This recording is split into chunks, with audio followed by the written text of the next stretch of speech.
بسم اللہ الرحمن الرحیم۔ مسئلہ یہ ہے کہ بیماری کی وجہ سے لیسدار پانی جو عورتوں کو پیشاب کے راستے سے آتا ہے اسے لیکوریا کہتے ہیں۔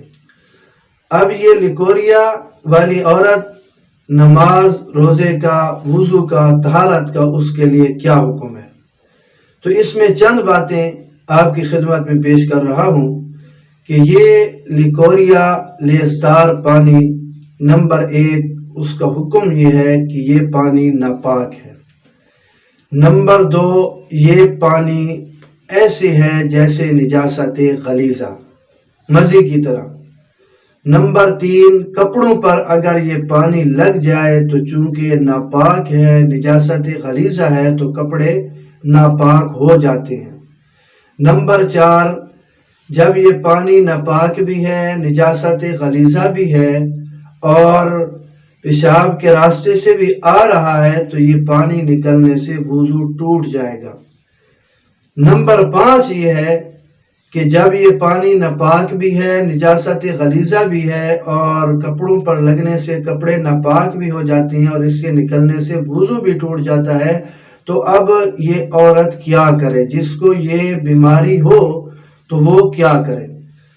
تو نمبر 5 یہ ہے کہ یہ پانی ہر وقت اگر نکلتا رہتا ہے اور اتنا بھی وقفہ نہیں ملتا کہ وضو کر کے 4 رکعت نماز ادا کی جائے، تو یہ عورت معذور کے حکم میں ہے۔ پھر ایسی عورت کا حکم یہ ہے کہ جب بھی جس نماز کا وقت داخل ہو اس وقت وہ نیا وضو بنائے، جب تک نماز کا وقت رہے تو اس وقت میں اس وضو کے ساتھ فرض، واجب، سنت، نوافل جتنی چاہے وہ پڑھ سکتی ہے اسی وقت کے اندر۔ جیسے ہی دوسری نماز کا وقت داخل ہوگا اس کا وضو ٹوٹ جائے گا، تو اب دوسری نماز کے لیے نیا وضو کرنا پڑے گا۔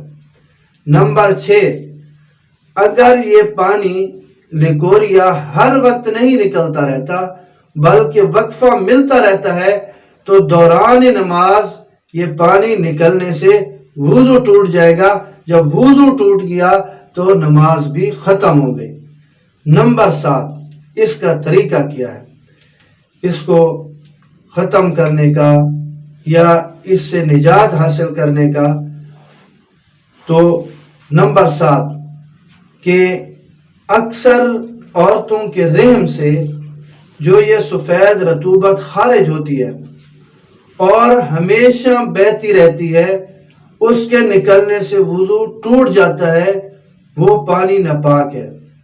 ایسی عورتوں کو چاہیے کہ وہ یہ طریقہ اختیار کریں کہ نماز سے پہلے شرمگاہ کے اندر اسفن یعنی پانی اور رطوبت، پانی کو جذب کرنے والی کوئی چیز رکھ دیں تاکہ یہ رطوبت جذب کرتا رہے، وہ تری کو جذب کرتا رہے۔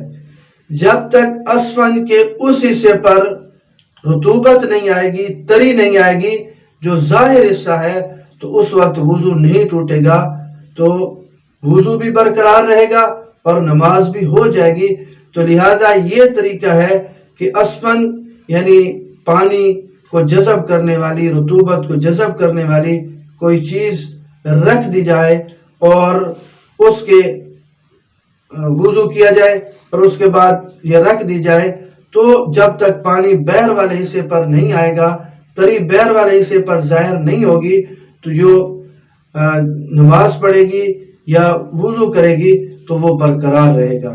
تو یہ ایک طریقہ ہے کہ اپنی پریشانی کو ختم کرنے کا، اگر وہم ہے تو وہم کو ختم کرنے کا بھی، اور یہ ایک بہترین طریقہ ہے۔ اگر اس طریقے پر عمل کیا جائے تو یہ بہتر رہے گا، نہیں تو یہ وہ جو قطروں والا مریض ہوتا ہے، مرد کا جیسے حساب ہوتا ہے کہ قطرے اسے آتے رہتے ہیں تو وضو برقرار نہیں رہ سکتا، تو اس کے لیے بھی یہی طریقہ، تو عورت بھی یہ طریقہ کر سکتی ہے۔ اللہ رب العزت ہمیں دین سمجھنے کی توفیق نصیب فرمائے۔